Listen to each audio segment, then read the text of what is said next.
Última clase, clase de teatro oriental. Me parece importante dedicar una clase al teatro oriental, por varios motivos. En primer lugar, porque es un tipo de teatro que nos es lejano en general, del cual no conocemos mucho. Hay bibliografía, hay bastante bibliografía del teatro oriental. En general es más o menos parecida. ¿Sí? No hay ningún autor en ese sentido que diga demasiadas cosas diferentes en relación a la descripción de lo que es el teatro oriental, no importa su manifestación artística. ¿Sí? Con lo cual, bueno, uno no puede saber si le gusta algo o no hasta que no lo conoce. ¿Sí? Por supuesto que le dedicamos mucho más tiempo del curso al teatro occidental porque nos es mucho más directo y somos herederos directos mucho más cercanamente del teatro occidental que del teatro oriental, aunque vamos a ver que hay una fusión hoy por hoy. ¿Sí? En segundo lugar, porque vamos a ver que somos bastante herederos de muchas cuestiones del teatro oriental, aunque no lo creamos. Hay mucha gente que se dedicó a pensar respecto del teatro oriental siendo occidentales. Hoy vamos a hablar de algunos autores muy por arriba, autores que los trabajamos bien en profundidad en el curso de posmodernidad, pero tenemos directores teatrales, inclusive contemporáneos, vivos hasta hoy en día, que se han dedicado a estudiar el teatro oriental y han basado su tipo de arte en el teatro oriental, siendo aún así occidentales, y son directores que han modificado directamente las concepciones del teatro occidental como las conocemos hoy. ¿Sí? Con lo cual, grandes revoluciones del teatro occidental se dieron gracias al teatro oriental, gracias a que muchos pensadores occidentales se especializaron en el teatro oriental, incorporaron aspectos del teatro oriental a su teatro, y esos teatros influyeron fuertemente en lo que hoy conocemos nosotros como teatro. ¿Sí? Principalmente en dos aspectos, la danza y la energía. ¿Sí? La danza y la energía son dos aspectos fundamentales del teatro oriental, que los vamos a ver. Hoy nos vamos a hacer mucho del video, ¿sí? Porque hay algo del teatro oriental que es muy difícil de describir hasta que no se ve, ¿sí? Con lo cual hoy nos vamos a hacer mucho del video y de la foto, porque afortunadamente, bueno, tenemos mucho registro respecto del teatro oriental. Vamos a ver bastante, tampoco los voy a aburrir con demasiado video. Y en tercer lugar, me parece importante el teatro oriental, porque hay una división, ¿no? que seguimos haciendo respecto en relación al teatro oriental, teatro occidental, Oriente y Occidente mismo, que vamos a deconstruirlo un poco hoy, ¿sí? Porque la división Oriente y Occidente no es una división propia de la historia de la humanidad desde siempre. Inclusive en las primeras clases, cuando trabajamos Grecia y Roma, no hablamos de Oriente y Occidente. Y específicamente, hasta me he encargado de decir que no hay Oriente y Occidente. El Imperio Romano no conoce el Oriente y el Occidente, el griego mucho menos. Oriente y Occidente son concepciones más tardías. Podemos entender que se divide el Imperio Romano en dos, y a partir de ahí podemos empezar a entender un Oriente y un Occidente, básicamente porque el Imperio Romano se divide en dos. ¿Sí? Después nada, bueno, hoy por hoy podemos entender un Oriente y Occidente en relación a que compartimos ciertas nociones culturales más o menos iguales de la parte izquierda del mundo y de la parte derecha del mundo, si tomamos el mapa que nos vendió Estados Unidos, ¿no? Ahora, ¿qué tenemos en común nosotros con Dinamarca, con Polonia? Bueno, no sé exactamente, pero creo que poco, ¿sí? Con lo cual, la división Oriente y Occidente en términos culturales me parece que ya nos queda vieja, ¿sí? La división Oriente y Occidente en términos étnicos, podemos entender que es una división más o menos que se sostiene. Ahora, la cantidad de inmigrantes que nacen en este país de origen oriental, la cantidad de gente occidental que vive en Oriente, no sé si tiene tampoco demasiado sentido seguir planteándolo de esa manera. ¿Sí? Hay un autor que se llama Jerzy Grotowski, que inclusive escribe un artículo planteando que ya no tiene sentido la división de Oriente y Occidente. No hay parámetros fijos y estables para sostener la división Oriente y Occidente. ¿Sí? Inclusive tenemos un autor que se llama Eugenio Barba, contemporáneo, vivo hoy en día, discípulo también de Grotowski, que habla de teatro euresiano, como un teatro donde ya no tiene sentido dividir y categorizarlo respecto de si es Oriente o es Occidente. Es teatro. ¿Sí? Más allá de eso, ¿sí? Y que nosotros vamos a deconstruir un poco ese tipo de teatro,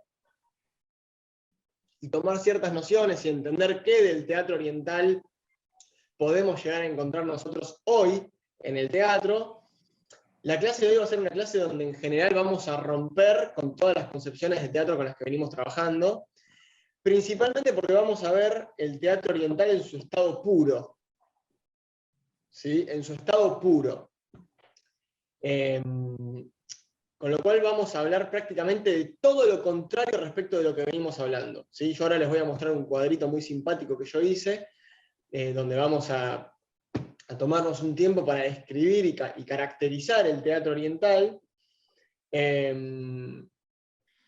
Y esta es una de las principales características del teatro oriental, ¿sí? El fuerte arraigo a la tradición.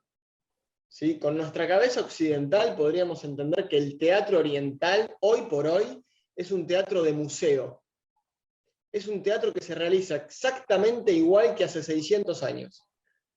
O bueno, en un 90%, por supuesto que todo se va adaptando un poco, pero básicamente los tres tipos de teatro que vamos a ver hoy se sostienen más o menos de la misma manera y las representaciones son más o menos las mismas, con los mismos vestuarios, con los mismos diálogos, hasta inclusive con la misma música y con los mismos movimientos que de hace 600 años.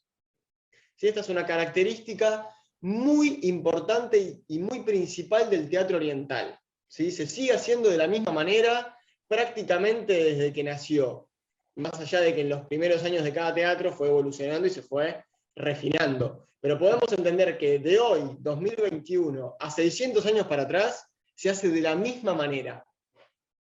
¿Sí?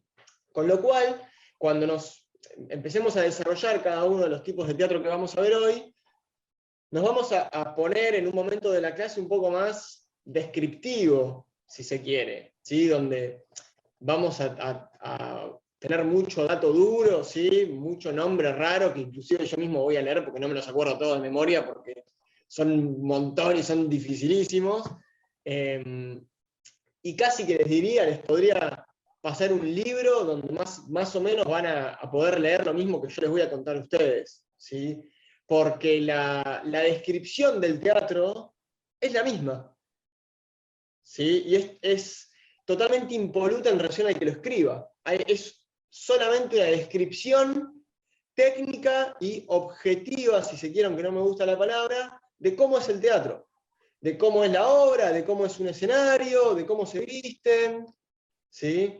Va a ser, si se quiere, la parte más... ahí se conecta Mona justo. Va a ser, si se quiere, la parte más descriptiva del curso, inclusive, diría. No sé si decir aburrida, porque a mí me parece súper interesante. Cada uno de ustedes después juzgará si le gusta o no le gusta. Pero en ese momento de la clase nos vamos a poner absolutamente descriptivos cual espejo. Y una de las razones es porque el teatro se sostiene igual. ¿Sí? Podemos estar en el siglo XVIII u hoy y la representación va a ser la misma. Y va a ser igual. ¿Sí? Hola Mona y el termo.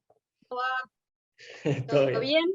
Muy bien. Con lo cual, vamos a comenzar la clase, aunque ya comenzó hace 20 minutos, caracterizando un poco qué es el teatro oriental. ¿Sí? Más allá de que ya venimos dando por lo menos una característica principal, que es la tradición y lo tradicionalista del teatro. ¿Sí?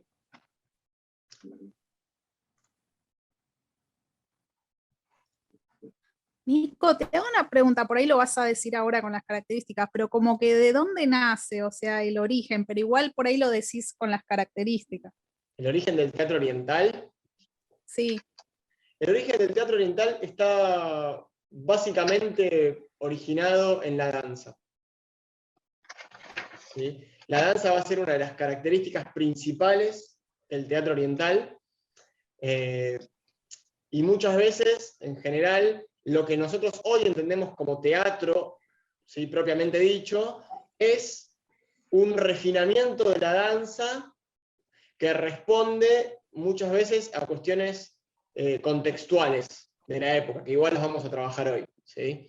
Pero es interesante esto porque hoy nos vamos a enfocar principalmente en Japón, ¿sí?, en los 3 tipos de teatro japonés más importantes, principalmente porque son tipos de teatro lo más aproximados posibles a lo que nosotros hoy entendemos como teatro, ¿sí?, al tipo de teatro que venimos viendo hoy en relación a que se hace en un teatro. Propiamente dicho, con un escenario, con butacas, con espectadores, ¿sí? Y más o menos todos los signos del teatro que vamos a ver hoy son los mismos que conocemos hoy en el teatro occidental, perdón, pero bueno, modificados. Ahora, este tipo de teatro que vamos a ver hoy es un refinamiento de la danza, al punto tal de que otros tipos de arte oriental, para ponerlo en términos más generales, como la danza butó, el teatro balinés, podríamos catalogarlas nosotros como danzas, ¿sí?, pero difíciles en general de encasillar, ¿sí?, porque cuando vemos una representación de butó o vemos una representación de danza balinesa, y en primer lugar hay teatralidad, porque se genera un espacio otro. En segundo lugar, en muchos casos hay representación, en cuanto a que las personas que están poniéndole el cuerpo a la danza están representando algo que ellos mismos no son, en primer lugar.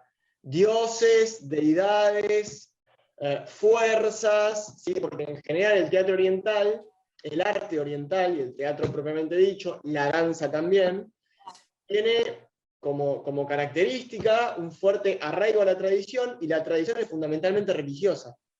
Las danzas orientales tienen su origen, igual que la danza occidental, que la danza en Grecia, en la representación y en la veneración de deidades y de la religión. Con la gran diferencia de que el arte oriental, como se mantiene en la misma tradición, sigue siendo específicamente religiosa, ¿sí? Con lo cual hay mucho de lo que vamos a ver que no lo vamos a entender, no lo entiendo ni siquiera yo, porque el arte oriental es profundamente simbólico, ¿sí? Eso lo vamos a ver ahora acá. Bueno, ahí el cuadrito lo ven, ¿sí?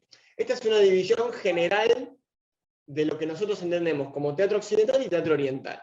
Todo esto que está acá lo vamos a ver a lo largo de toda la clase en estos 3 tipos de teatro, pero lo podemos entender para todo el arte oriental en general, tanto teatro como danza, ¿sí? En el teatro occidental el sujeto se centra en el yo, y en el teatro oriental el personaje ya está creado. Esta es una idea muy propia del teatro oriental, donde en general... Ay, tengo 2 personas en sala de... Sabri se está conectando como de 4 computadoras. Perdón, Nico, es que me anda muy mal el Zoom de la compu, perdón que interrumpa. Y estoy ¿estás tratando conectada? de ver, Okay. claro, No, el de no la problema. compu se me baja, pero Bueno, ahí está. Me quedo en bueno, los si 2 me por las aparece dudas. admitir, yo te admito. Y si hay Perdón, 4 gracias. haya 4 Sabri. Va a pasar mucho esto en el teatro oriental, donde no hay una construcción genuina por parte del actor, sino que el actor se hace cargo de algo que ya está previo, que ya está construido previamente, ¿sí? Esta diferencia, esta distinción, el primer ítem que está en el cuadrito, es muy importante en relación al actor y al personaje, ¿sí? Nosotros somos nosotros los occidentales tenemos una cultura muy yoica, producto del psicoanálisis, que pone el eje en el yo, en el sujeto, ¿sí? Inclusive desde las técnicas actorales occidentales, ¿sí?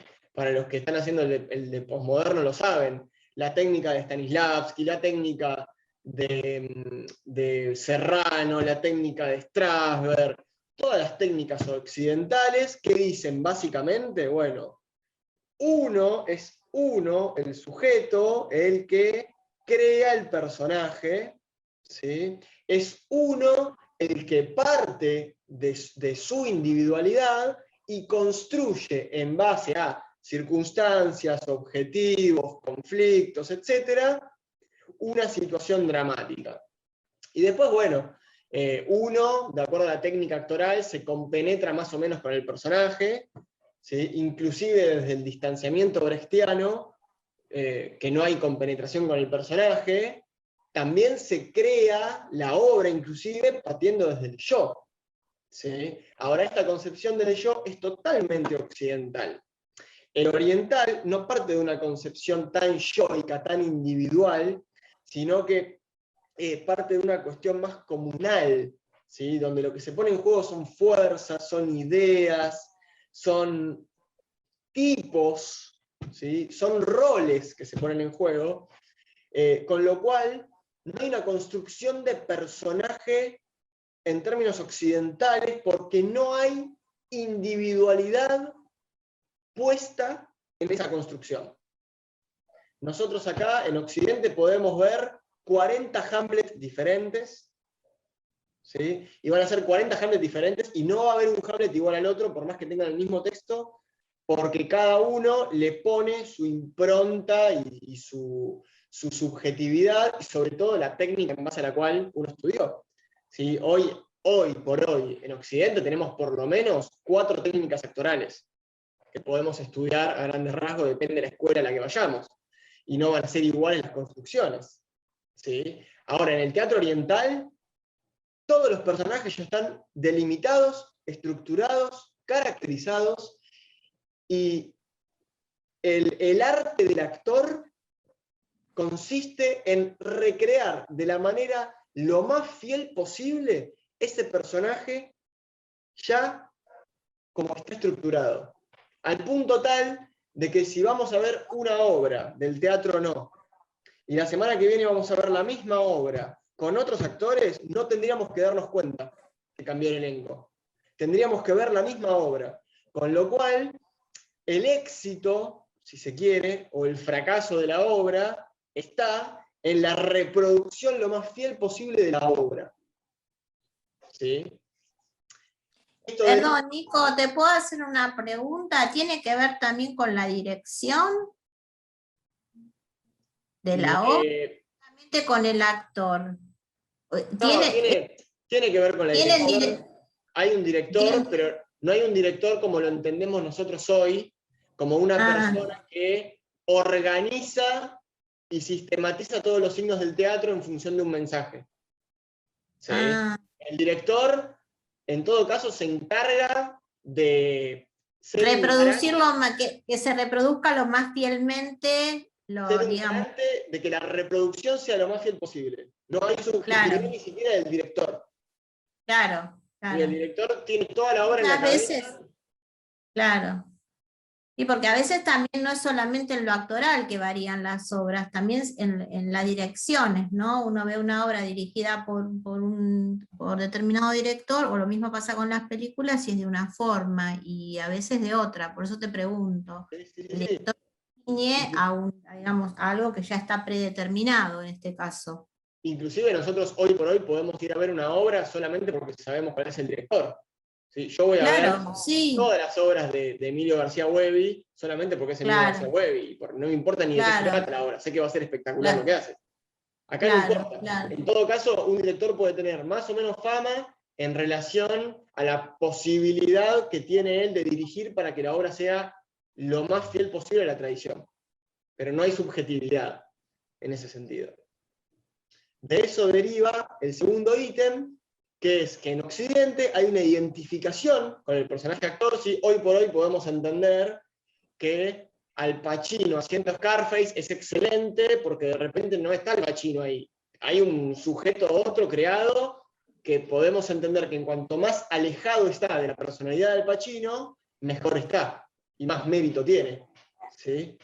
En Oriente tenemos un actor que representa un personaje que ya está predeterminado.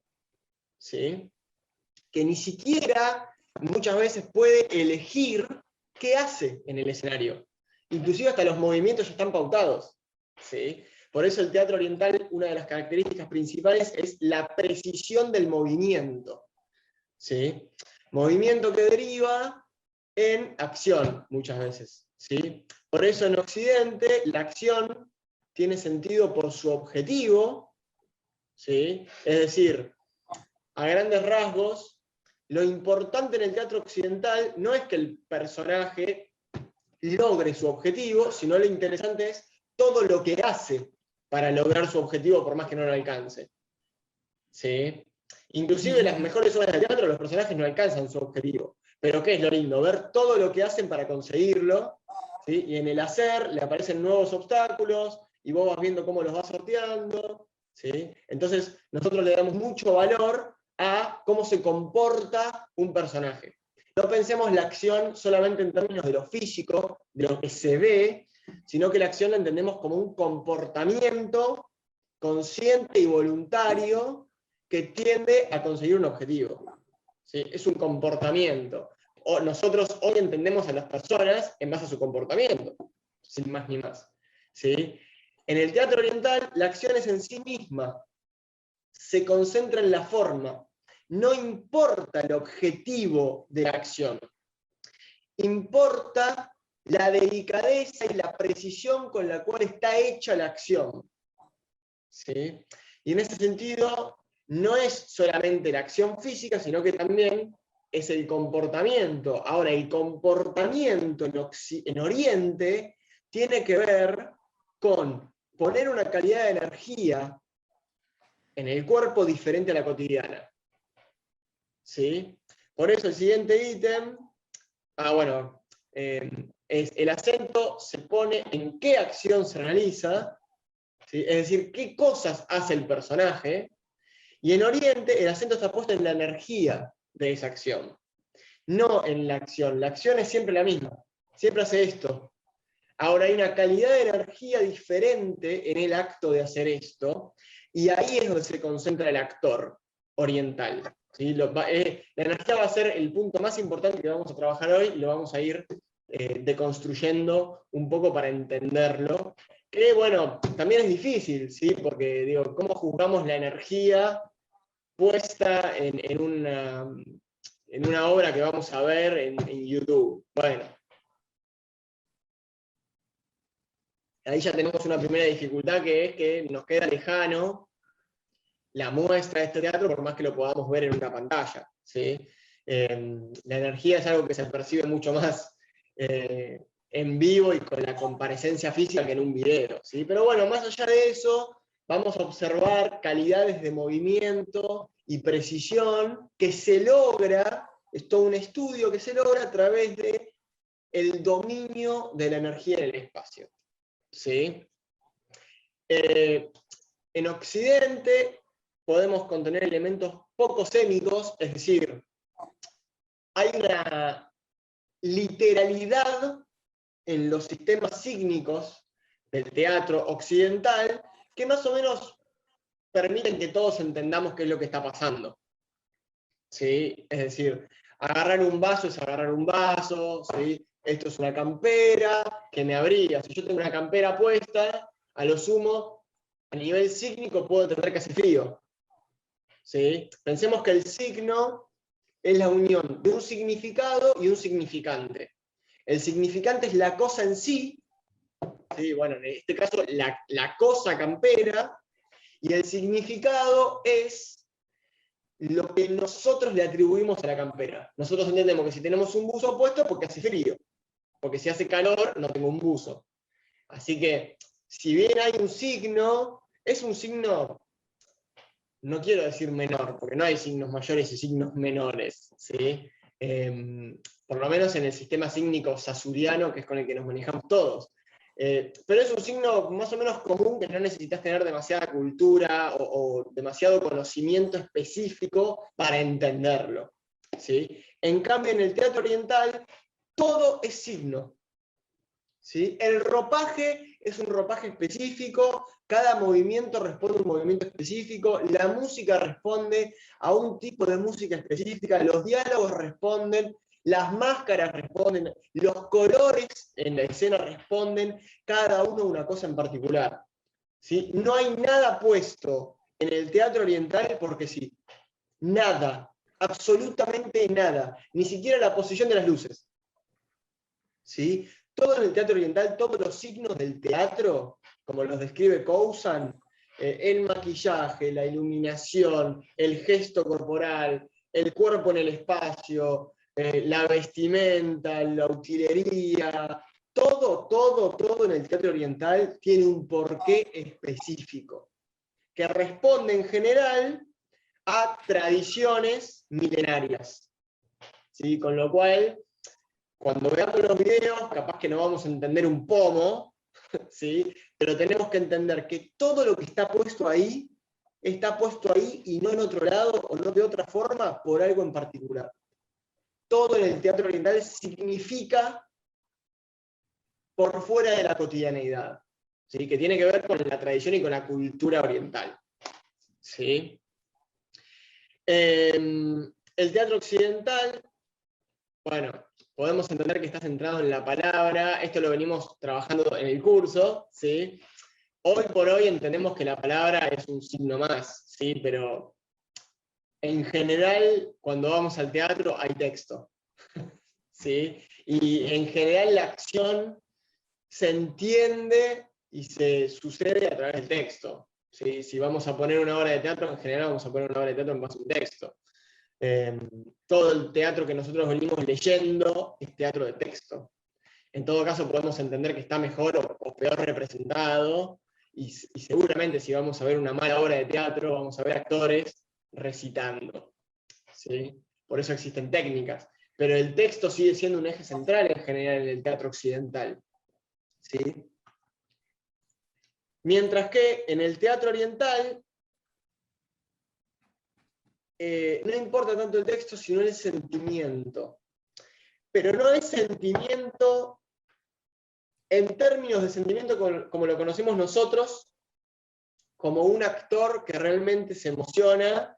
Entonces yo hago una obra, me emociono, yo genuinamente lloro, porque me emociono con la obra, entonces ustedes se emocionan también, y lloran en el mejor de los casos, con una relación de empatía que, bueno, puede producir después la catarsis griega.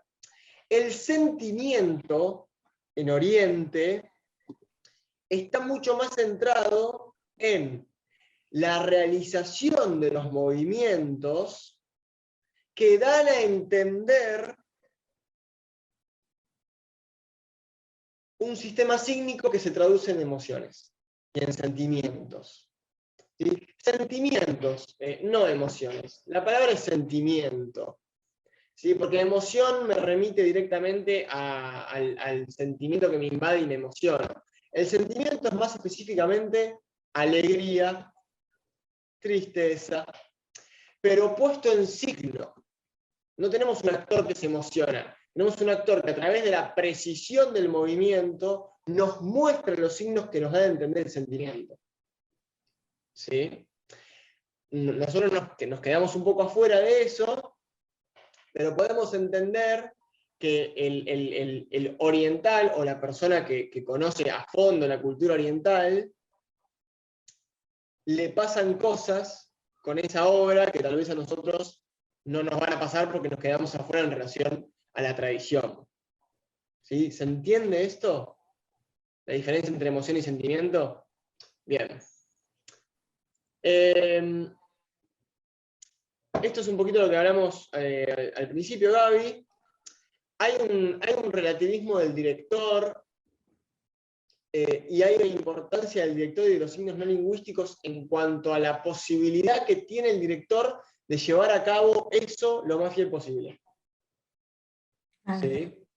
Y por último, en Occidente buscamos la emoción espontánea, ¿sí? En escena, es decir, la emoción espontánea tiene que ver principalmente con un cierto margen de improvisación que en Occidente contemplamos dentro de una obra, por más que haya un texto escrito y por más que pautemos, inclusive todas las acciones que vamos a realizar. Che, empieza la obra, yo entro por la izquierda, me siento en la mesa, vos venís, te sentás al lado mío, está bien, no importa. Uno puede pautar las acciones que va a realizar en cuanto a movimientos en el espacio y en cuanto a ciertas frases pivot o acciones pivot que entendemos como importantes y que sabemos que no pueden no estar en la obra porque hacen a los giros dramáticos, a los puntos de inflexión de la obra, pero la técnica actoral occidental en general contempla un cierto margen de improvisación donde cualquiera de nosotros se puede olvidar el texto, se puede olvidar una acción,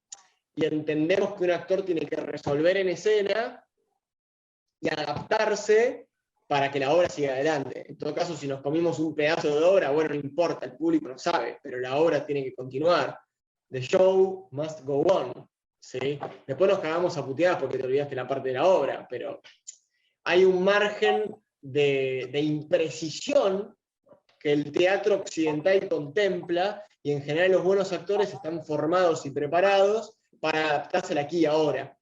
¿Sí? En cambio, en el teatro oriental, la emoción está representada mediante signos y no deja margen a la espontaneidad. Porque si yo quiero mostrar determinada emoción, tengo que realizar los mismos movimientos. Con lo cual no tengo margen de equivocación. ¿Sí? Si me equivoco soy un boludo y voy a quedar totalmente expuesto en el teatro oriental de que me equivoqué. Porque hay una especie de receta, ¿sí? Donde primero bato el huevo, después lo pongo en la sartén y después lo pongo en el horno. Si bato el huevo y lo pongo en el horno, todos se dieron cuenta que se obvió la sartén. Yo pongo ejemplos y me los olvido mientras los digo. Es un boludo. No hay margen para la improvisación, y si alguien se olvida de algo, queda totalmente expuesto. Con lo cual, el actor de Oriente tiene una formación técnica muy, muy severa, muy estricta. ¿Sí? Lo vamos a ver en los ejemplos. ¿De acuerdo? Estas son a grandes rasgos las principales diferencias del teatro oriental y del teatro occidental. Se van a mantener a lo largo de toda la clase, a lo largo de todo lo que nos quede de clase. Lo vamos a ver más o menos, pero son premisas que tenemos que entenderlas, y tenemos que entender que lo que vamos a ver es raro para nosotros, ¿sí? Pero responde a estas premisas fundamentales. ¿De acuerdo? Que me parece interesante conocerlas, porque si no, y es un gran problema que tiene el Occidente, la soberbia occidental de creer que somos los únicos y los creadores de todo. Y bueno, hay todo un arte y un teatro que es totalmente opuesto a lo que nosotros entendemos hoy por teatro y por arte, y sin embargo tiene el mismo nivel de importancia. ¿Sí? Pero bueno. Dejo de compartir. Y vamos a hablar de una descripción que hace Eugenio Barba, ¿sí? Básicamente de 3 leyes fundamentales en las que se basa el teatro oriental. 3 leyes fundamentales. La primera es la alteración del equilibrio. La alteración del equilibrio. Siempre en el teatro oriental vamos a ver personas que no están nunca en el eje. ¿Sí? Siempre vamos a ver personas que están desequilibrando el cuerpo. ¿Sí? Saben que en la danza el cuerpo se divide en 2 mitades iguales, de manera vertical, izquierda y derecha. Tanto así como así. ¿sí? En el teatro oriental, el equilibrio significa inacción, significa inactividad absoluta, con lo cual la acción parte del desequilibrio del cuerpo en relación al eje central de manera vertical. Con lo cual, por ejemplo, en el teatro no, siempre vamos a ver personas que están levemente inclinadas hacia adelante.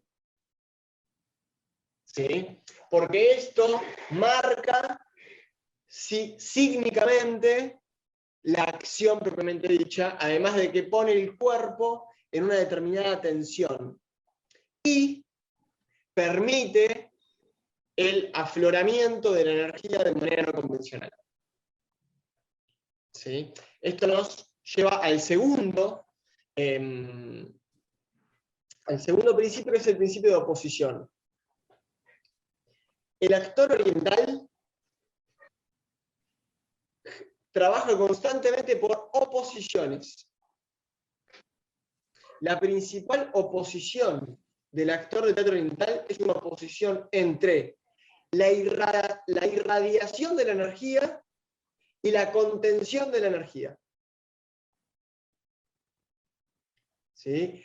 Hay un esfuerzo consciente y voluntario de expeler energía, pero al mismo tiempo retener la energía, concentrarla. ¿Sí? En el teatro oriental no existe la dispersión de energía. ¿Vieron cuando uno va a una clase de teatro y te dicen estás dispersando la energía? ¿Por qué? Porque estás moviendo la mano al pedo. Porque te estás moviendo en el escenario tratando de enojarte, porque el estereotipo de enojado dice que el enojado se mueve, y en realidad lo que estás haciendo es desperdiciar energía en el espacio. Desperdiciar energía en el espacio es el pecado más grande que puede realizar el oriental, ¿sí? Junto con olvidarse la letra y olvidarse cualquier cosa que pase en el teatro. Hay una concentración absoluta de energía que hace que ningún movimiento esté de más. Ninguno, ni un movimiento ni siquiera del rostro. Y el tercer principio es el principio de no coherencia coherente. Principio de no coherencia coherente.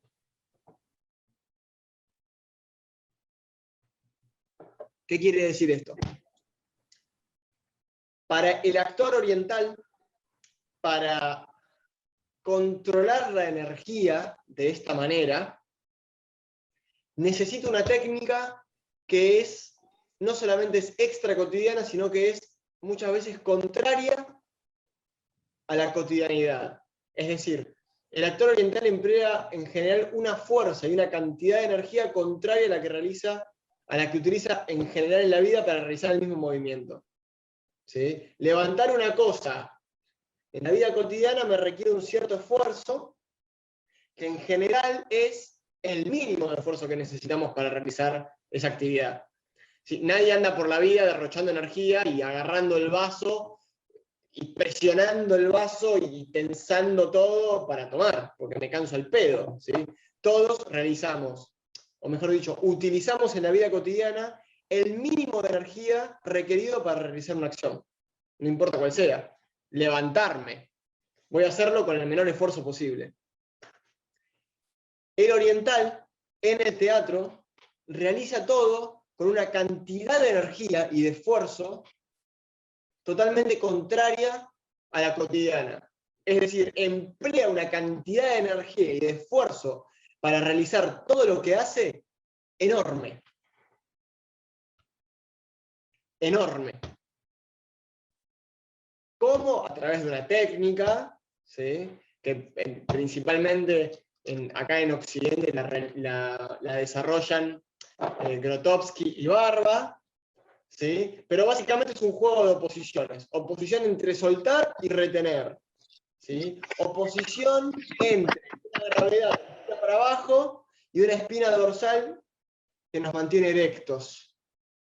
¿Sí? Oposición entre un torso que se va para adelante y unas piernas que se mantienen atrás, que necesitan generar un equilibrio en el cuerpo, porque si no nos caemos para adelante. ¿Sí? constantemente vamos a ver juego de oposiciones. ¿De acuerdo? Ay, Bianca, te me tildaste, espero que estés escuchando. Ahí te volviste. ¿Quedaste? Y dije, ¿cuánto hace que está tildada? Perfecto, bueno. Todo esto son las premisas fundamentales para entender todo lo que vamos a ver de acá en adelante. ¿Sí? Así que ahora nos concentramos específicamente en los tipos de teatro que vamos a ver. ¿Sí? Los tipos de teatro que vamos a ver son 3. Si nos queda tiempo, vemos algún videito más de otra cosa. ¿Sí? Nico, ¿te puedo hacer una pregunta de lo que explicaste recién? Perdón. Sí, Cari. Porque como que puede ser que también se ligue, no sé si lo toman en cuenta del tema de la respiración, y no sé si la meditación, como que lo ligo al yoga como para controlar así, y como que la respiración también como que hay un ejercicio tipo, no sé si muscular, pero también como que va interno en el cuerpo, y como que eso que decías del control externo también hay un ejercicio interno, no sé, como que lo relacionaba así, viste, del diafragma y esas cosas. Sí.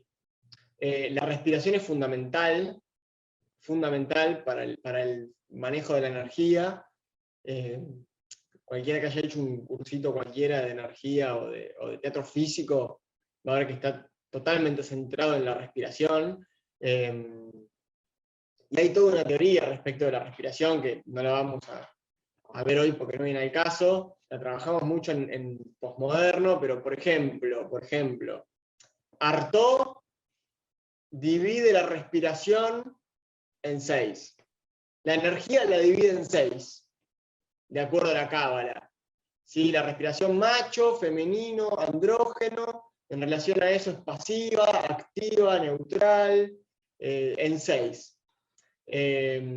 Grotowski la divide en 3. La torácica, que es bien del canto esto, El diafragma, no sé. la diafragmática, gracias, y la costodiafragmática, que él la llama respiración total. ¿Sí? Y Grotowski va a estar todo el tiempo hablando de lo total, de la respiración total, del actor total, del arte total, ¿sí? Porque bueno, es un pensador, un teatrero que se dedica a la creatividad, ¿sí? y toma directamente el oriente. Pero sí, la energía está directamente pensada en relación a la respiración, inclusive estos autores hablan de que la respiración se puede llevar a todo el cuerpo. Entonces, como la respiración se puede llevar a todo el cuerpo, uno puede llevar la energía de manera consciente y voluntaria a la parte del cuerpo que quiera, ¿no? Entonces, irradiar energía por una parte específica del cuerpo, por ejemplo, la mano, ¿sí? A través de la respiración que uno le lleva a la mano. Sí, está directamente ligado a la respiración. No lo vamos a trabajar demasiado hoy porque la técnica no nos va a dar el tiempo, y la vemos después con otros autores en posmoderno. Pero al que le interesa esto, puede investigar sobre, se los escribo, porque son nombres raros. El Coding Theater, el laboratorio teatral, son 2 teatros que basan su técnica en Oriente. ¿Sí? Bueno, vamos a centrarnos en Japón hoy, ¿sí? Con 3 tipos de arte, de teatro. Teatro kabuki, teatro bunraku y teatro no. ¿Sí? Son los más conocidos, seguramente los habrán escuchado nombrar alguna vez. Hay otros tipos de teatro. No los vamos a trabajar hoy, ¿por qué? Porque no nos da la vida, y porque, bueno, son los 3 tipos de teatro más importantes de Japón, y son estilos de teatro relativamente cercanos a lo que nosotros hoy conocemos como teatro. Bueno, esto ya lo dije, porque hay un teatro, porque hay actores, porque hay espectadores, ¿sí? Pero si nos da el tiempito, vemos algunos otros tipos, por ejemplo, de danza más que nada, ¿sí? No hay tanta distinción en general entre la danza y el teatro en todos los tipos de arte que vamos a ver hoy, ¿sí? Todos derivan de la danza, ¿sí? Vamos a hablar en primer lugar del teatro kabuki. ¿sí? El teatro kabuki se llama kabuki porque está organizado en 3. El ka, el bu y el ki. ¿Sí? Ka es canto, bu es danza, ki es técnica.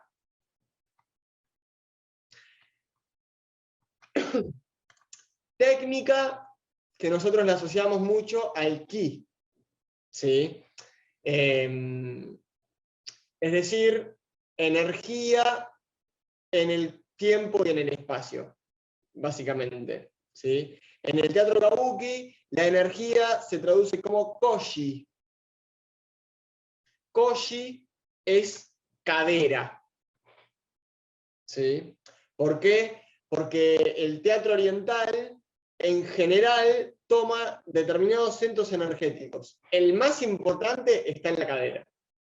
El más importante, ¿sí? Y después hay toda una división de acuerdo al autor que se trabaje, ¿sí?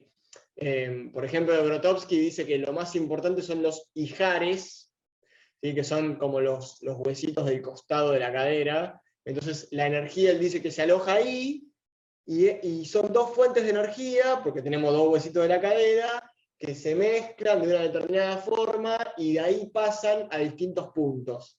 Pasan al tórax, pasan a la pelvis, pasan a la lumbar, pero podemos entender en el teatro oriental que el punto más importante de energía está en la cadera.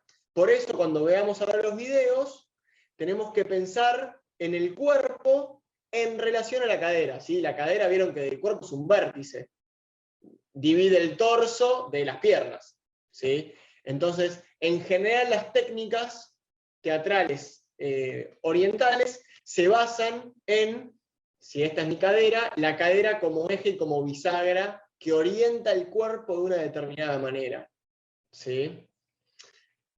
El teatro kabuki tiene su origen en el siglo VIII, ¿sí? En Japón, donde había mujeres asiáticas, ¿sí? Que realizaban bailes sensuales, en general para honrar alguna deidad, ¿sí? Esta época es una época del shogunato, o shogunato, no, del shogunato, ¿sí? El shogunato es lo que nosotros más o menos conocemos como un periodo militar. ¿Sí? El shogunato es un momento, también se lo conoce como periodo Edo. ¿Sí? Shogunato y Edo son medio sinónimos. Básicamente son periodos militares, ¿sí? Y en general todos los tipos de arte que vamos a ver hoy se producen en periodos militares. Y es interesante porque responden a una fuerte censura en relación a la cultura, ¿sí? En ese sentido, los periodos militares orientales, o específicamente de Japón, no son tan diferentes a lo que conocemos nosotros, ¿sí? Hay una restricción del cuerpo, hay una restricción respecto de la circulación de la palabra, de la circulación de la idea, de la educación propiamente dicha, ¿sí?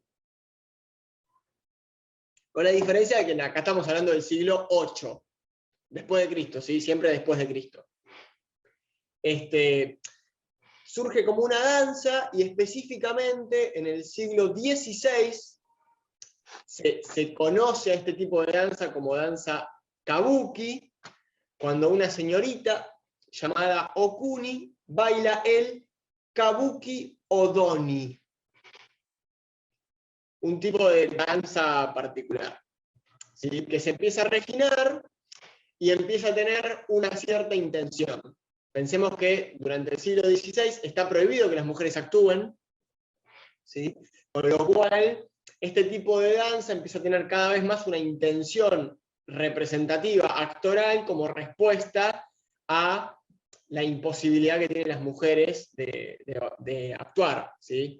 En general estas mujeres son mujeres relativamente pobres, de los estratos sociales más bajos, y realizan estas danzas que son muy sensuales, que en general terminan en prostitución, porque bueno, tenían que comer y para eso necesitaban platita, ¿sí?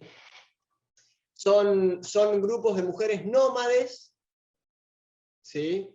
Que tiene su fuerte apogeo en el siglo XVIII.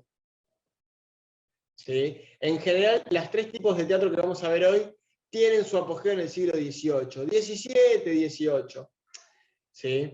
El bunraku después vuelve con mucha fuerza en el siglo XIX, pero bueno, el principal apogeo de los tres tipos de teatro que vamos a ver hoy es en el siglo XVIII.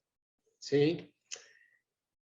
Siglo XVIII que sirve para un fuerte refinamiento, una fuerte distinción en relación al resto de las danzas, donde, bueno, de alguna manera se establece todo. Y queda fijado de esa manera de ahí para siempre. ¿Sí? Temas de las obras se dividen en dos. Se dividen en dramas históricos y piezas domésticas. ¿Sí? Los dramas históricos en general tienen que ver con las acciones y los valores de los samuráis, y las piezas domésticas tienen que ver con amor, ¿sí? Que en general termina en suicidio. No es muy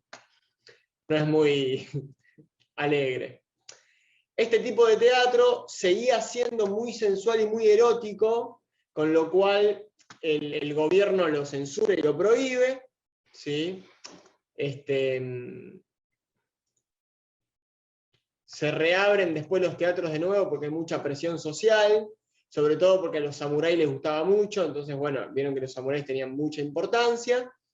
Reabren de vuelta los teatros, pero hay una censura en los movimientos, ¿sí? Es decir, ya no las obras en general son las mismas a nivel texto, pero se censura un poco el uso del cuerpo, ¿sí? Con lo cual son más refinadas, y bueno, pierde popularidad a raíz de esto, ¿sí? A raíz de la censura que tiene el cuerpo. Los elencos al principio son mujeres, ¿sí? Después está totalmente prohibido que las mujeres actúen, ¿sí? Y los actores, durante el periodo fuerte de teatro, son hombres, principalmente niños de 15 años para abajo, muy bellos, de acuerdo a los estándares y parámetros orientales, ¿sí? A partir de ahí podemos dividir el elenco en dos: los actores y los músicos, ¿sí? Los actores son hombres, ¿sí? Que pueden realizar papeles masculinos o papeles femeninos, ¿sí? Los papeles femeninos son realizados por un tipo de actor fundamental que se llama onagata. Son actores que se especializan en papeles femeninos. No hacen otra cosa que papeles femeninos. Con lo cual tienen un estudio minucioso de la calidad de energía que maneja la mujer. No tanto por la voz. En general no hay una reproducción de la voz femenina. Principalmente es la calidad de energía que la mujer maneja, que obviamente después se traduce en un tipo de movimiento particular de la mujer, ¿sí? Entonces, el elenco de actores se divide en dos, y por otro lado está el shamisen, ¿sí? Es un tipo de instrumento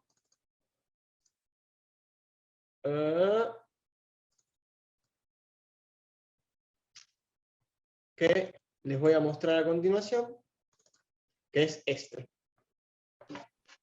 Este es el shamisen y es el instrumento que se utiliza para las representaciones. Está bueno, es raro.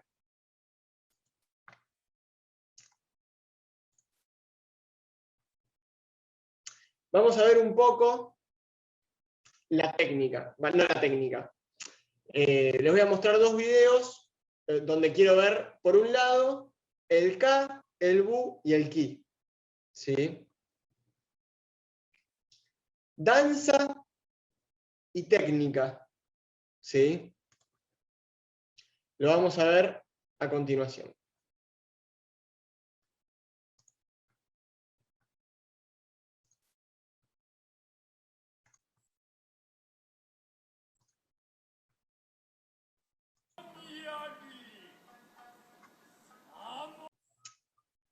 Perdón, me parece que no se escucha ahí, así que denme un segundo. Ah, sí, compartir sonido, ¿se escuchaba? Bueno, me hago bullying a mí mismo.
Bien, fíjense acá cómo siempre los cuerpos están inclinados levemente hacia adelante, siempre o hacia atrás, ¿sí? Siempre tomando como eje la cintura.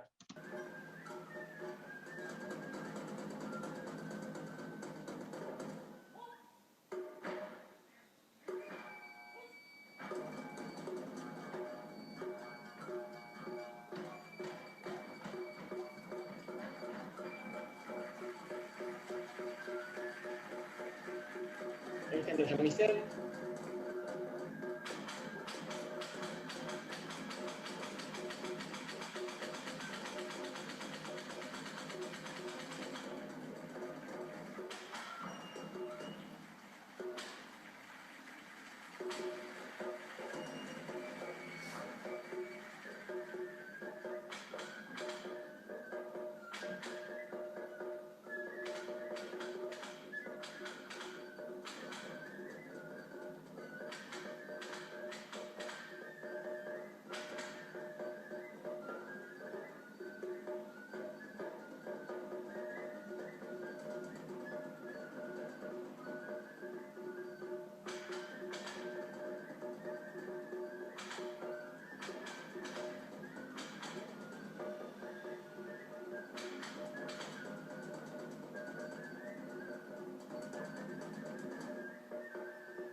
Bien.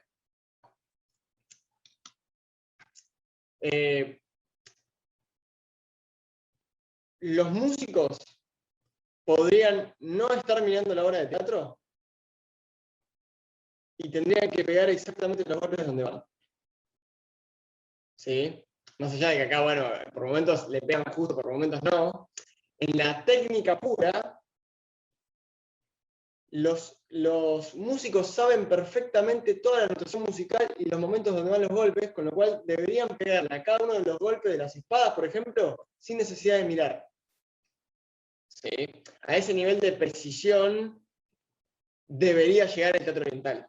Por lo menos el kabuki en el siglo XVIII. ¿Sí? Les repito, hay una cierta distancia con la que tenemos, si bien es un arte que se mantiene relativamente igual, la técnica, la adquisición de la técnica llevaba tal vez 10, 15 años. Bueno, hoy no tenemos los tiempos que se tenían en ese momento, ahora lo vamos a ver con el teatro, no.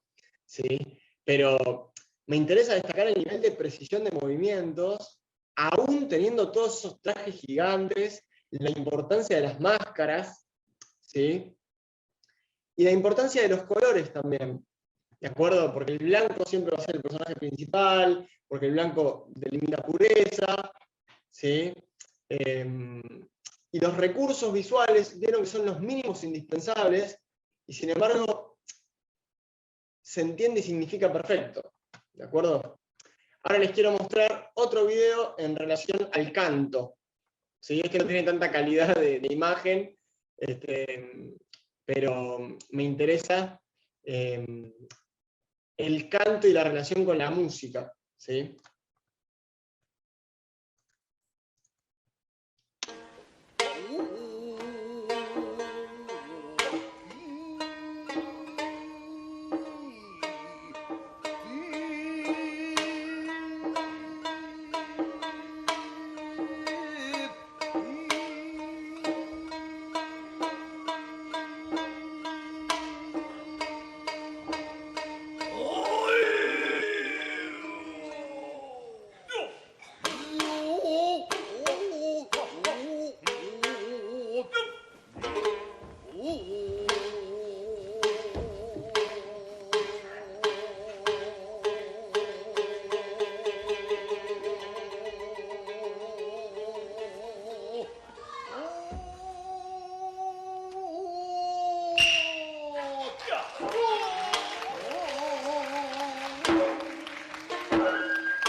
Vieron que hay una relación muy directa entre el canto, el habla y la música, casi como una comedia musical, como lo podríamos entender nosotros.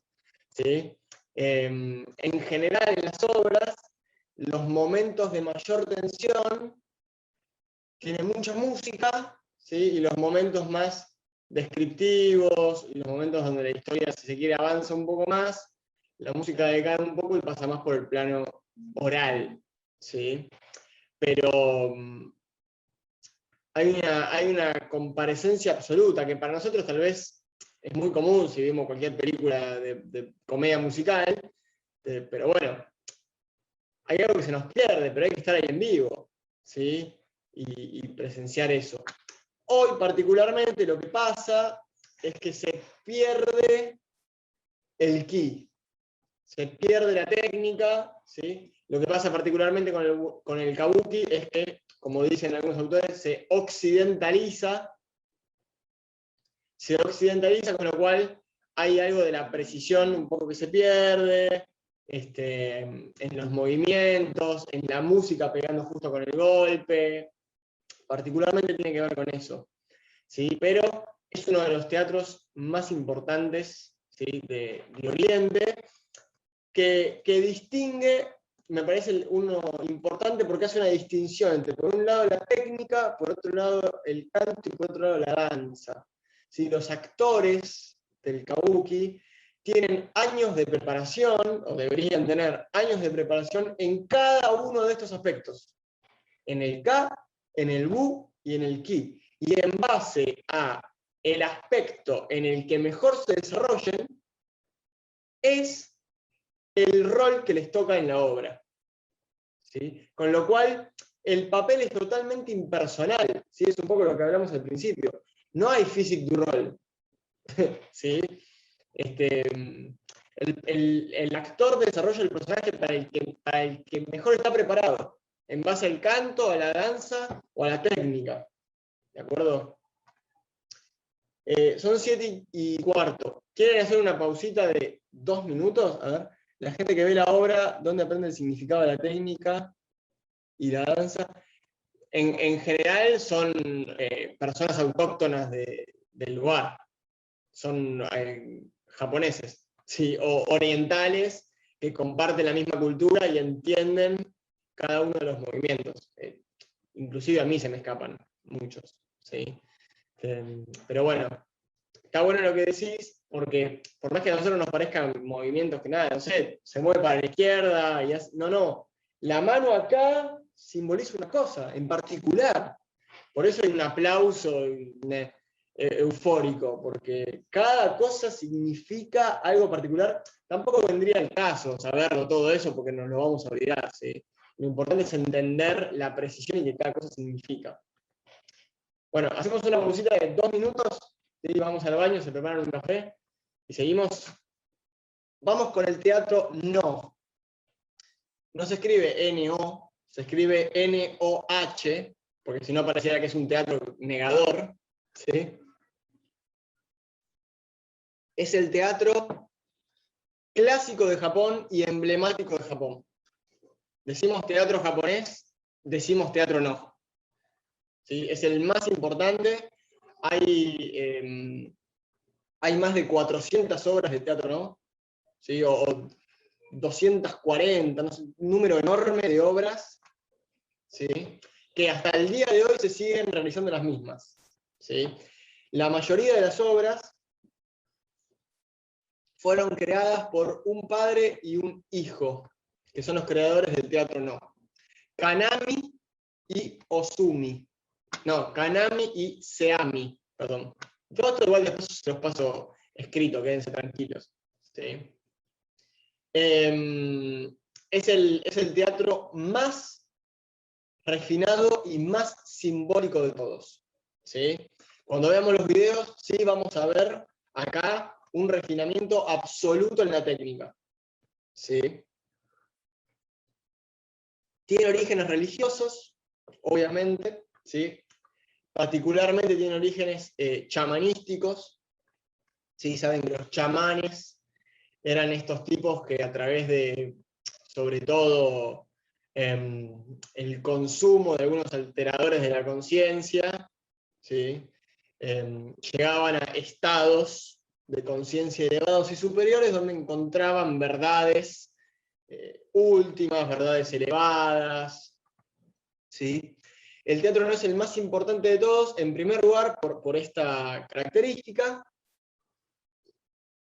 y es designado como el teatro imperial, durante la época imperial, y es el teatro oficial, así como Molière era el teatrero oficial del clasicismo, el teatro no era el teatro oficial del imperialismo más o menos hasta el siglo XIX, XX, por ahí. Con lo cual hay una fuerte difusión y campaña. ¿Sí? A diferencia de los otros dos teatros que vamos a ver, este está apalancado por el gobierno, o por la tiranía, no importa. ¿Sí? Además de eso, el principal público del teatro no eran los samuráis, ¿sí? Con lo cual los actores en general eran de procedencia muy humilde, pero terminaban siendo apadrinados por los samuráis. Por eso, en general, durante el apogeo, hay mucha gente que quiere ser actores del teatro no, o que sus hijos sean actores del teatro no, para ascender de escala social. ¿Sí? Hoy juegan al fútbol o hacen boxeo, bueno, en ese momento hacían teatro. ¿Sí?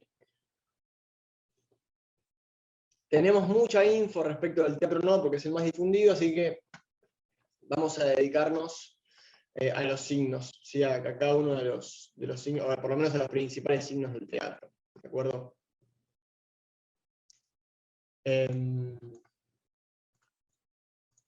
Teatro no. Esto que les voy a compartir es un típico teatro no, ¿sí? Adaptado, por supuesto. Ay, no me parece. Pero... ahí está. Esto es un teatro no adaptado, por supuesto, ¿sí? El teatro original era al aire libre, ¿sí? La gente no tenía, los espectadores no tenían dónde sentarse. ¿Me escuchan ahí? Yo sí hablo, ¿no? Sí. Ah, bueno. Sí, sin embargo, mantiene las concepciones tradicionales, ¿sí? El escenario mide 6x6, está cubierto de este techo, que es original, si no, no tendría sentido que haya un techo en el techo, ¿no? Los actores estaban en general con un techo hecho de inoki, que es un arbusto típico de allá de Japón, ¿sí? Con una tarima de 1,5 metros más o menos, donde se sientan los músicos. ¿Sí? Acá, ven el mouse, ¿no? También, sí. Acá se sientan los músicos en 2 filas, ¿sí? Y los músicos están compuestos por una flauta y por 3 tambores, ¿sí? Los primeros 2 tambores se llaman Kotsusumi y Otsusumi, y después está el taiko, que es un tambor un poco más aplanado, si se quiere, a ver si se los puedo... bueno, no se los puedo compartir ahora. Pero son 3 tambores y una flauta, ¿sí? La flauta lleva la melodía y los tambores marcan el compás, ¿sí? Este tipo de teatro, al igual que el anterior, la música y la actuación van de la mano, ¿sí? La música en el teatro no es importantísima y termina generando el ambiente y el clima de la obra, ¿sí? ¿Por qué digo esto? Porque a diferencia del kabuki, vieron que tenía escenografía muy grande, en un teatro grande, bueno, el teatro va variando, en el teatro no, la escenografía siempre es este simpático arbolito, ¿sí? Y existen también 3 arbolitos más, que acá no están, que van en orden creciente, porque los actores, además de actuar acá, pueden actuar en este pasillo, con lo cual los arbolitos en orden creciente le dan la sensación de profundidad a la escena. Pero podemos entender que la ambientación se crea principalmente a partir de la música y de la figura del narrador, ¿sí? Así que este es más o menos un teatro típico que en general se sostiene, ¿de acuerdo? Ahí les dejo de compartir. El elenco, ¿sí? Está constituido por 5 agentes, ¿sí? Que pueden o no estar cada uno. El más importante es el shite, es el personaje principal. En general representa figuras no humanas, ¿sí? En general el shite es un fantasma o un espíritu que viene del pasado, ¿sí? Es el personaje que tiene el traje más refinado de todos y siempre usa máscara. Después está el Sure, que es el compañerito, como personaje no secundario, sigue siendo un personaje principal, pero es el compañero. Tiene un ropaje no tan fino, ¿sí? Y solamente usa máscara cuando representa mujeres, ¿sí? Recordemos que siempre el teatro está representado por hombres. Después viene el Waki, que sí es un personaje netamente secundario, que en general es una persona Y el rol, la función de ese personaje es conectar al yite con el presente. ¿Sí? Conecta el espíritu del pasado con el presente material. ¿Sí? Después puede estar el cocota, que es un niño que se encuentra a un costado, que si está, cumple el rol de narración. ¿Sí? Puede narrar la historia para que avance y después seguir viendo la representación. Y también está el Aikyogen, que es un actor que en realidad es un actor del Kyogen, ahora vamos a ver bien qué es, que puede o no estar y en general es un personaje auxiliar. ¿Sí? Todos usan unas medias que se llaman tabi. ¿Sí? ¿Por qué? Porque los actores del teatro no levantan los pies. Los actores del teatro no arrastran los pies para caminar. Ya lo vamos a ver.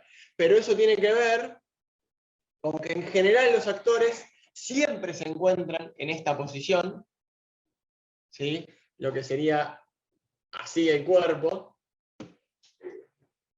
porque es una posición de alerta y de alarma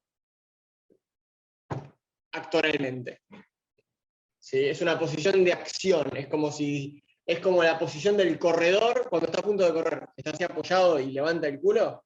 Bueno, esa posición para el corredor es la posición esta del actor, ¿no? Que siempre arrastra los pies por una cuestión energética, ¿sí? Pura y exclusivamente. El arrastre de los pies genera una oposición, genera una resistencia que hace que el músculo trabaje más y ese trabajo hace que se irradie otra energía.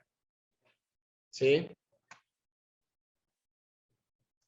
Vamos a una de las cosas más lindas que tiene el teatro no, que también lo vamos a ver en el tipo de teatro que nos queda, que es las máscaras, obvio. Las máscaras es una de las cosas más importantes también del teatro no.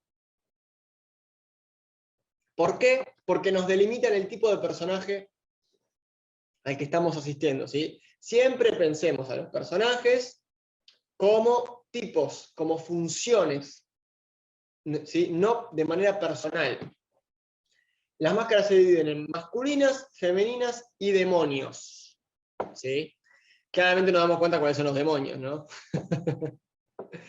Las masculinas y las femeninas van desde niños, adultos, ancianos y la muerte. Y la muerte también es considerada dentro de esta categoría más humana, si se quiere, en relación a los demonios, que los demonios a su vez también pueden ser masculinos y femeninos. ¿Sí? Esto anula la personalidad del actor. La máscara siempre anula la personalidad del actor. Pensemos que cuando los actores no tienen máscara, por ejemplo con el Aikyogen o con los personajes secundarios, no tienen nunca que demostrar ningún tipo de expresión facial que denote emoción. El rostro se mantiene siempre de manera neutra en caso de que no haya máscara, porque eso permite generar la impersonalidad a pesar de que no haya máscara. Aunque en general muchas veces se usa maquillaje también. ¿Sí? Pero la máscara es importante y el maquillaje es importante porque denotan la impersonalidad de lo que se está haciendo. Cuando vemos una obra, no estamos viendo el personaje tal, estamos viendo la función que cumple ese personaje. ¿Sí? Y en base a esa función, nosotros ya sabemos qué podemos esperar de ese personaje en la representación. ¿Sí? Pero es muy importante que los actores que no tienen máscara no realicen ningún gesto que denote emoción. ¿Sí? Esto es importantísimo. En relación a los vestuarios, en general, bueno, son telas muy refinadas, ¿sí? Muy simples, con líneas claras que denotan siempre un contenido simbólico. ¿Sí? Es decir, no es que hacen la tela con esa forma porque es linda nada más. Lo hacen porque tiene un significado simbólico. ¿De acuerdo? Pasemos ahora al programa. ¿Cómo se compone una representación de teatro? No. Es algo muy parecido a lo que pasaba cuando vimos teatro griego. ¿Se acuerdan que durante las dionisíacas se hacía una tragedia, una comedia, una tragedia y una comedia para distender? Bueno, acá hay un principio bastante parecido. El principio que se realiza es el jo, ha, kyu. Este se los escribo porque es un bardo. Jo, Ha, Q. Ho, ha, Q. Es un principio que se basa básicamente en de alguna manera lo que nosotros entendemos como principio de nudo y desenlace, pero es un poco más complejo. Cada principio tiene sus características propias, ¿sí? El ho es la introducción, es la parte introductoria, donde en general, a partir de la primera obra, que en general es una obra de no, de teatro puramente no, se predispone al público, se predispone la atención del público y se genera el clima para las siguientes 3 obras, que forman parte del ja. ¿Sí? El ja está compuesto por 3 obras, en una representación ortodoxa. ¿Sí? En el medio de esas obras hay un kyogen. ¿Sí? No, kyogen no, en general. ¿Qué es el kyogen? El kyogen es lo que nosotros entendemos como comedia. ¿Sí? Es una comedia, pero no es una comedia como nosotros la entendemos en términos de que nos cagamos de risa. Es una comedia porque utiliza un lenguaje no tan refinado, ¿sí? Pero el lenguaje que usa es el del siglo XVI. O sea, tampoco es que andan diciendo, boludo, pasame la sal. ¿Sí? Pero es un lenguaje un poco más coloquial, el ritmo es un poco más dinámico, tiene más acción corporal, ¿sí? En general son más cortos, ¿de acuerdo? Y sirven más o menos para lo mismo que en el teatro occidental, ¿sí? Permiten distender un poco al público respecto del dramón que se acaban de comer, ¿sí? El ja está compuesto por 3 obras, y después tenemos el Q, ¿sí? Que es el final, es la conclusión de esta ceremonia de 5 obras, que en general es también un poco más ligera, pero también al ser un poco más ligera se pierde un poco el detalle y lo refinado del movimiento y de la acción, porque también es más corta y tiene la función de distender. ¿Sí? Ahora, este principio del Hoha-Kyu, a su vez, se replica en cada obra. Es decir, una obra tiene un Ho, tiene un Ha y tiene un Q. Tiene una parte introductoria, tiene una parte importante y tiene una parte de distensión. Porque inclusive el Ja se organiza en Ho, Ha, Q. La primera obra es más light, la segunda es la más fuerte, la tercera es la que distiende. ¿Se entiende cómo se organiza este principio de Ho, Ha, Q? Se organiza en el esquema general. En el medio, a su vez, las 3 obras más importantes se organizan en Ho, Ha, Q, y cada obra se organiza en un Ho, en un Ha y en un Q. ¿Sí? Los temas de los que hablan las obras son 5, y son invariables. Dioses, guerreros, mujeres, demonios, piezas realistas. ¿Sí? ¿Por qué piezas realistas? Porque el teatro no es considerado un teatro realista. ¿De acuerdo? No en el sentido occidental que nosotros consideramos. ¿Sí? Las piezas realistas son piezas donde no interviene ningún tipo de demonio ni nada por el estilo. ¿Sí? Es una pieza, lo que nosotros podríamos entender como casa de muñecas. ¿Sí? Pero no por eso es una obra realista. Porque todo está determinado y todo está pautado. Simplemente se organiza en relación a eso y por eso se caracteriza de esa manera. ¿Sí? Bien. Les voy a mostrar 3 videos. ¿Sí? El primer video que vamos a ver ahora es de un escenario original. ¿Sí? Se ve medio como el culo, pero bueno, no puedo encontrar un video mejor por ahora. Me importa que vean el escenario. Después buscan otro video más lindo. Pantalla. Lo pongo así para más grande se ve.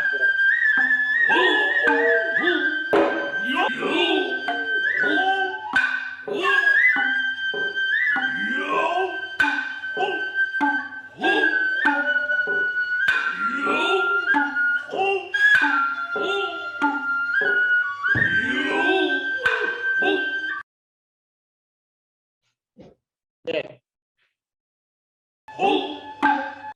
tenemos la entrada. ¿Sí? Acá están los arbolitos, que en realidad deberían estar pintados atrás, ¿sí? En orden creciente. Tendrían que estar pintados acá, pero bueno. Lo perdonamos, no vamos a ir hasta Japón a decirle que no. Observen la caminata. ¿Sí? Arrastran los pies. Todo denota una calidad de energía específica.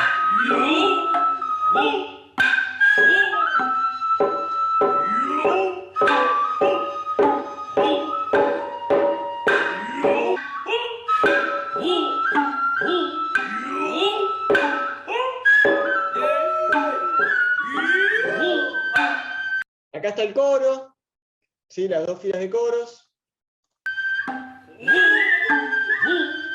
Y obviamente este es el personaje principal. El traje más refinado, el traje que primero aparece.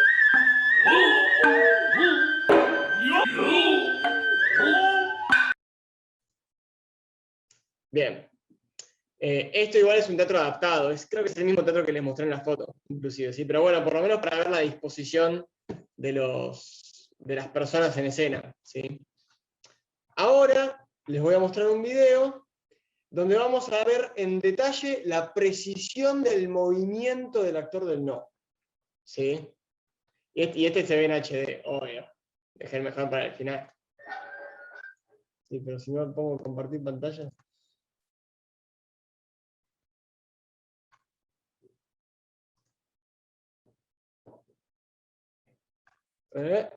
Ahí está.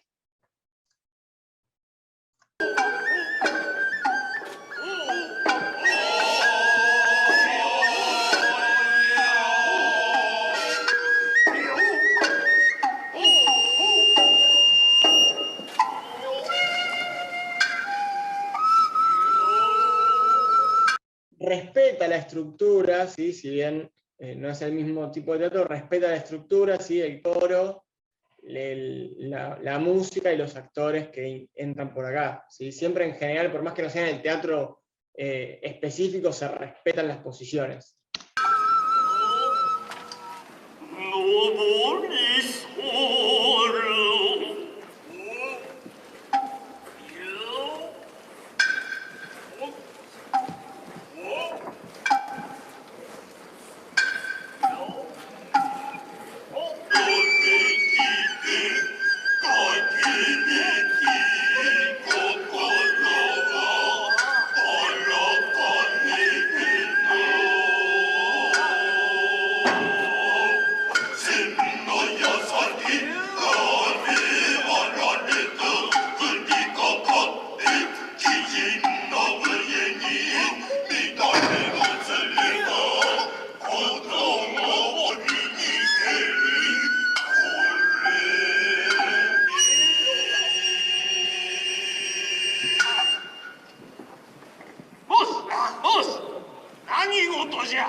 Eso ya es un kyogen, ¿sí? Claramente se dieron cuenta de la diferencia. Ahora les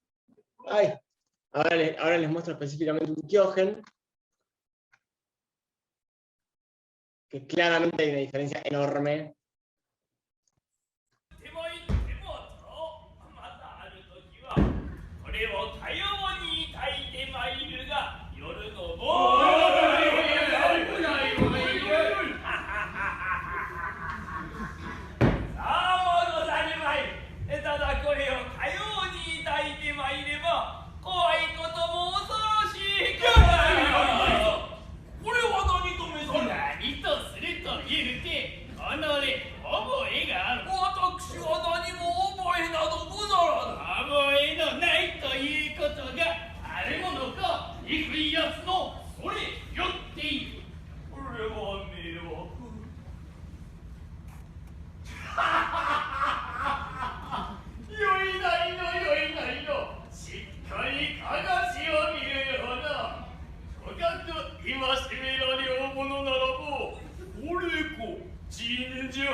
金のないという無理無理無理無理無理無理無理無理バッサリ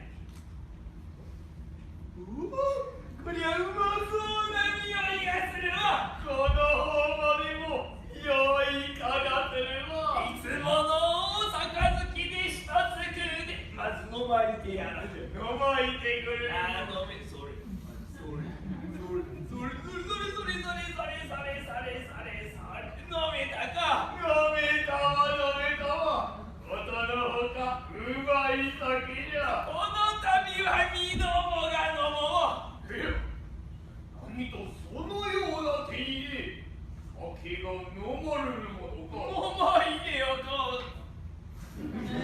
何をしているまあ飲むわいや何をして酒がこぼれたはもったいないこれではBueno, quería llegar hasta la parte de la risa como para que comprueben que la gente la pasa bien. Pero bueno, claramente hay una diferencia. En el Kyogen en general hay muchos más elementos, ¿sí? Es un poco más distendido. Pero tiene más o menos la misma función que veníamos trabajando nosotros, ¿sí?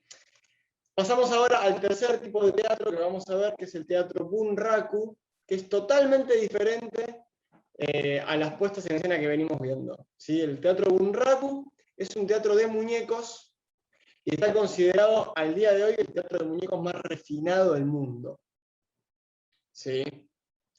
El teatro Bunraku se organiza con tres cosas, me quedan 10 minutos, con tres cosas independientes entre sí, ¿sí? Los muñecos, la palabra y la música. Son tres cosas independientes, a diferencia de como venimos viendo ahora, que hay un continuum, ¿sí? Que hace a la obra. Los muñecos empezaron siendo de arcilla, ¿sí? Y fueron evolucionando, se importan muñecos de China, los primeros muñecos ni siquiera tenían brazos ni piernas, ¿sí?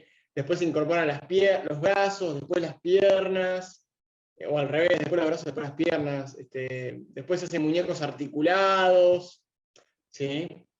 Y lo más importante, obviamente, es el muñeco. Dentro del muñeco lo más importante que es la cabeza, ¿sí? Con lo cual les quiero compartir, las cabezas son realmente impresionantes.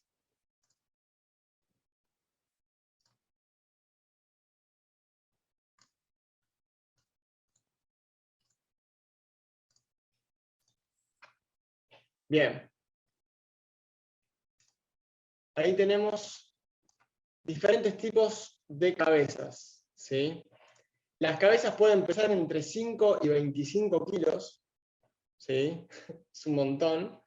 Y igual que en el no, los colores, ¿sí? Responden a personalidades específicas. ¿De acuerdo? Por ejemplo, los colores blancos son los colores relacionados a la bondad, a la virtud, ¿sí? A todas las cosas que nosotros entendemos como buenas. En el Bunraku, en general, son personajes jóvenes, son niños, ¿sí? Son los personajes buenos. El rojo corresponde a los guerreros, el rosa a las personalidades más fuertes, ¿sí? Y el carmesí a los altos oficiales, ¿sí? Los personajes cómicos y los más malos, obviamente, son los personajes que tienen mayor expresión en los rostros, ¿sí? Hay una gran diferencia entre este y este, obviamente. Y por supuesto lo más importante del Bunraku son las cabezas, ¿sí? Porque el cuerpo en general es una manta, ¿sí? Inclusive los muñecos femeninos ni siquiera tienen pies, sino que los manipuladores tienen que tomar la tela de una forma en particular para que se vea, para que parezcan pies, ¿sí?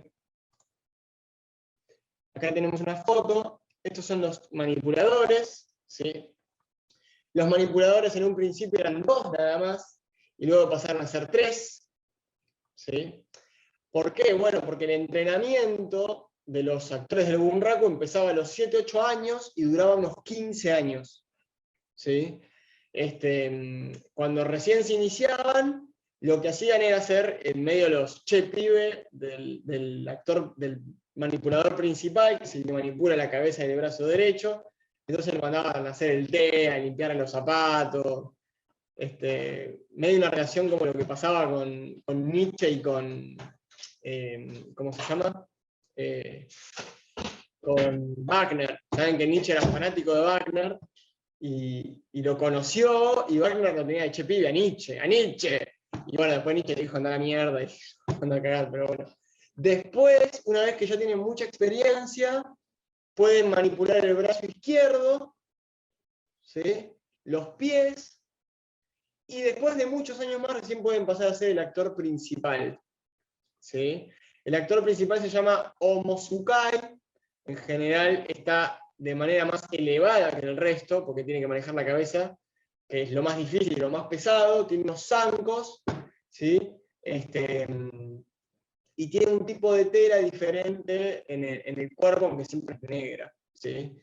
Tiene la cabeza tapada, aunque en un momento, saben que en el apogeo del Bunraku, los actores del Bunraku compiten contra los actores del Kabuki, medio en una historia medio intratable como la que vimos en la clase pasada.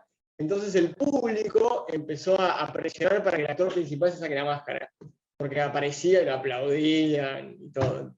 Pero sin embargo, en las escenas más serias del Bunraku, todos los actores en general tienen las máscaras puestas. Con lo cual sabemos que se viene una escena importante cuando el manipulador principal se tapa la cara. ¿Sí? Después el segundo manipulador es el que manipula el brazo izquierdo, y el tercer manipulador es el que manipula las piernas. ¿Sí? Y siempre estar en escena, vieron que con todos los videos que venimos viendo, siempre hay personajes auxiliares o personas auxiliares que se encuentran en escena. Bueno, hay un concepto que se llama el kurogo. ¿Qué es el kurogo? Es una convención que tiene el espectador, porque sabe que todo lo que aparece de negro en el escenario es inexistencia. ¿Sí? Entonces, los grandes espectadores del Bunraku aseguran que cuando ven una representación, ni siquiera ven a los personajes, a los manipuladores que están de negro. Se compenetran tanto en lo que está pasando que solo ven a los muñecos. Por lo cual, bueno, es una ilusión muy linda. ¿Sí? Piensen que un muñeco puede llegar a medir la mitad de lo que mide una persona. ¿Sí? Bueno, les quiero compartir. Acá tenemos otras imágenes. Este es el manipulador principal. El manipulador principal siempre usa guantes blancos sin pulgar. ¿Sí? A diferencia de los otros dos que usan guantes negros. Acá están las máscaras. Y este es un ejemplo de mano articulada. ¿Sí? Miren la complejidad de la mano. Piensen que se puede mover prácticamente dedo por dedo. ¿Sí? Con lo cual, si bien hoy por hoy el arte de la manipulación es mucho más light, ¿sí? En su momento eran un montón de años, pero bueno, se entiende por qué. Miren la complejidad de la mano. ¿Sí? Y la música está hecha por un instrumento que se llama el shamisen, que es este. ¿Sí? Bien, vamos a ver algunos videos de Bunraku que la verdad es hermoso, y acá sí ya no hay palabras, es muy lindo lo que se ve.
Bien, ahora les quiero compartir otro.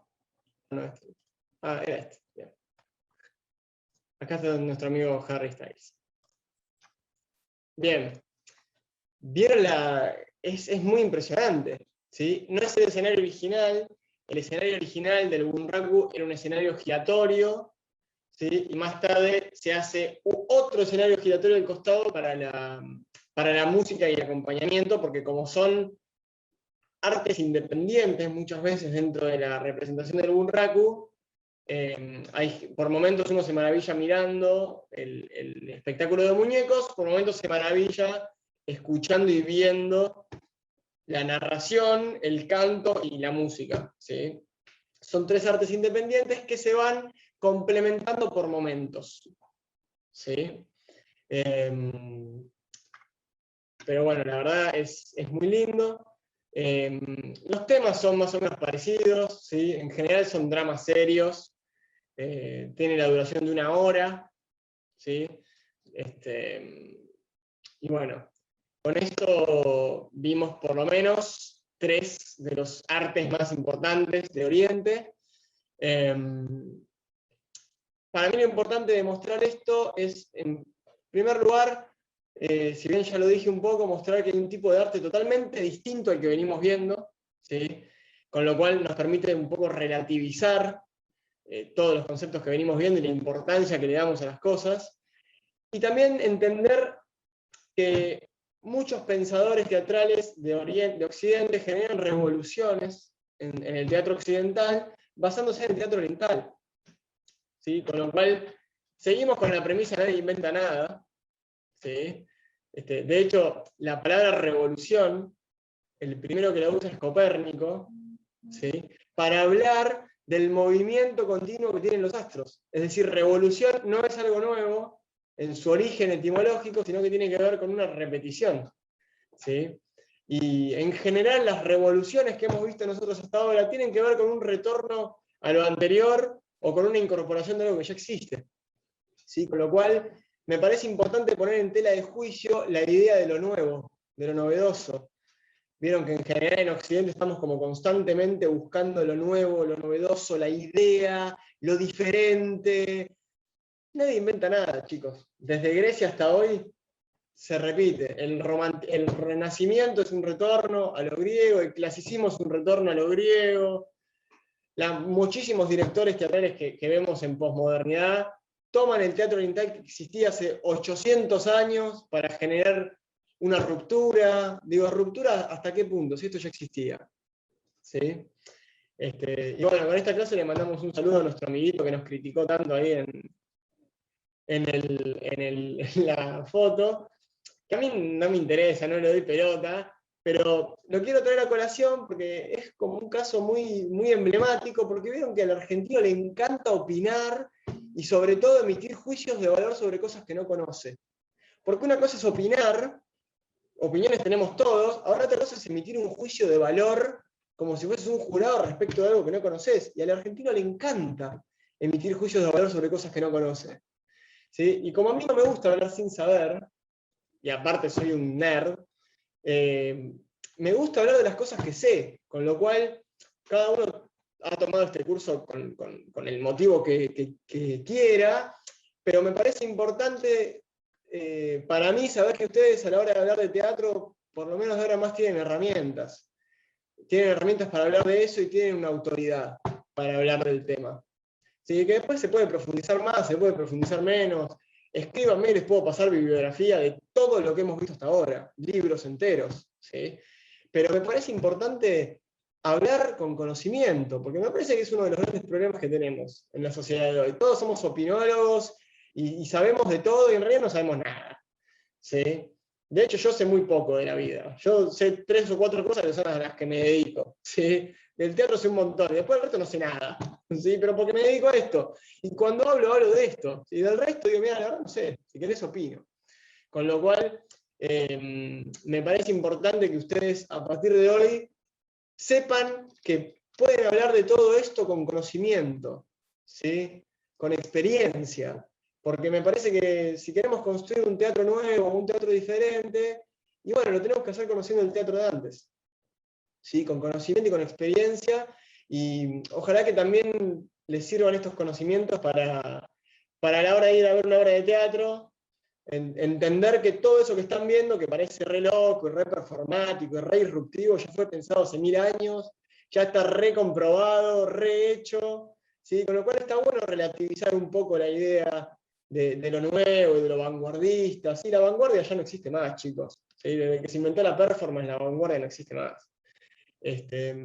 Pero bueno, como yo siempre digo, conocer el pasado para entender mejor el presente, ¿sí? Y poder pensarnos de manera historizada, ¿sí? Poder pensarnos hoy en relación a la historia nos permite posicionarnos realmente y entender dónde estamos, ¿sí?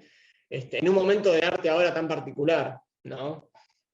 Está tan restringido.